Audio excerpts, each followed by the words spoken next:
Bem, qual então será o alvo do aconselhamento?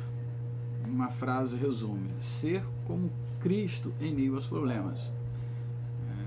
Percebe que na perspectiva dele, a teologia dele é bem clara.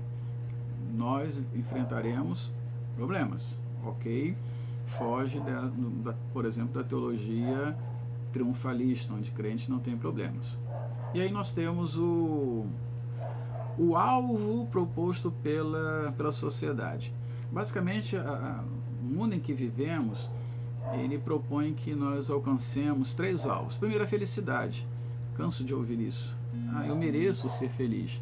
Então, nós vivemos uma sociedade bastante hedonista, né?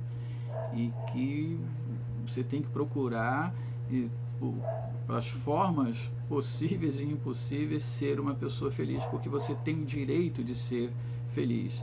E alguns cristãos acreditam nisso, né? Que estão aqui para serem felizes, e às vezes mais feliz do que o não crente, porque eu tenho a Cristo como Senhor e Salvador, logo eu preciso e mereço ser mais feliz. Textos como: no mundo tereis aflições, mas tenham bom ânimo, eu venci o mundo, não encontro muito espaço nesses irmãos. O segundo alvo é desenvolver todo o potencial humano. E estamos aqui e temos um potencial que nós precisamos buscar. E isso tem a ver com o humanismo, né? O foco é o homem. Então, desenvolva todo o seu potencial. Obviamente que quando você trabalha com uma perspectiva bíblica, esse potencial é um pouco diferente. Nós não podemos fazer qualquer coisa. Existe uma limitação nesse conceito, né? O potencial humano que nós temos é sermos como Cristo, né? Isso não contempla no universo hoje da nossa sociedade. E o terceiro alvo, muito comum, é: você precisa ser você mesmo, ou você precisa ser você mesma, como se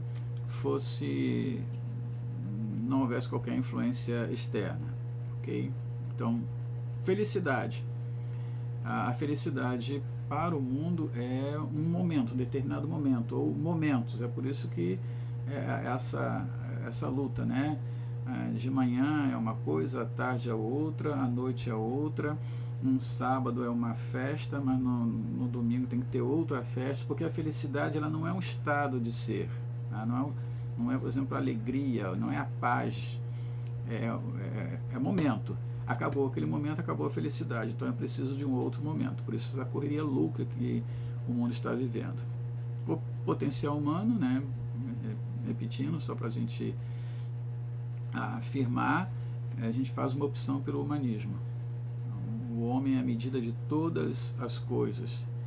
E a liberdade para sermos nós mesmos, a questão é: tal liberdade é possível? E depois, quem determina, ok, o ser, quem determina isso? Talvez a primeira pergunta seja a mais séria, né? Tal liberdade é possível? Ou nós somos influenciados por mídia, né, por governo, fake news e coisas do gênero? Bem, a razão bíblica básica de querer resolver o problema pessoal deveria ser seu desejo de entrar num relacionamento mais profundo com Deus e agradá-lo, né, mais efetivamente através do louvor e do serviço. Ou seja, o meu objetivo enquanto conselheiro não é promover felicidade, potencial humano, a pessoa ser quem ela é, como se estivesse uma marca de você vai ser desse jeito ou de outro jeito. Mas a minha proposta, usando este método, é levar aquela pessoa, ajudar aquela pessoa a entrar no relacionamento mais profundo com Deus, porque só Deus pode dar significado e segurança saudáveis àquela pessoa. E aí nós temos um ciclo, né? O alvo é ser como Cristo. Então eu preciso ajudar aquela pessoa a ser como Cristo. Isso serve para mim, né? Esse é o alvo não só o alvo para o aconselhando, mas o alvo também para o conselheiro, para a conselheira, ser como Cristo. E isso tem a ver com caminhar para a maturidade, ok? E a maturidade tem dois momentos. Primeiro, obediência em situações específicas. Surge uma determinada situação, isso acontece todos os dias, e eu preciso ser obediente a quê? Ou a quem? Obediente a Deus. Ok? Eu vou ter várias situações em casa, no trabalho, na igreja, em que eu tenho que naquele momento decidir por obediência. Então, quanto mais obediente eu for a Deus, mais eu revelo maturidade, e não só maturidade espiritual, né? Maturidade como um todo. E a longo prazo é o crescimento do caráter, ok? Porque a vida não é só feita de situações específicas, né? Nós podemos projetar o futuro, isso é uma característica humana. Então eu tenho que, no processo de aconselhamento, ajudar a pessoa a ela entender que precisa ser obediente nas questões do dia a dia, nas situações específicas, mas que ela precisa ter a mente, né, as decisões também pensando a longo prazo, e a longo prazo é o crescimento do caráter. E aí temos as duas experiências. A primeira experiência é a conversão, ou seja, é a transposição de um estágio, de uma forma de viver sem Deus, para o estágio, né, diferente, que é passar a viver com Deus. Então nós temos a conversão, a transposição de um estilo de vida para um outro estilo de vida. E a segunda experiência é o processo, é a santificação, né? Sem santidade ninguém verá o Senhor. Mas santificação é um processo diferente do que nós chamamos de conversão.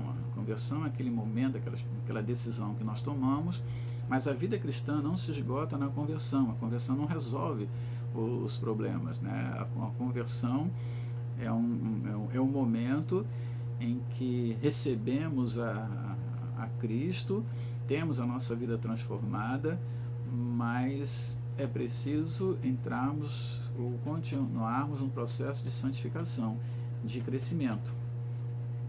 Vez ou outra a gente para muito perto da conversão, e aí os problemas surgem porque, por exemplo, a avaliação das crenças, nós não transformamos todas as nossas crenças básicas no processo de conversão. Uma crença básica nós realmente resolvemos e tratamos, mas quantas crenças que nós trazemos da nossa vida antes da conversão, que precisam ser trabalhadas e alteradas e mudadas no processo de santificação.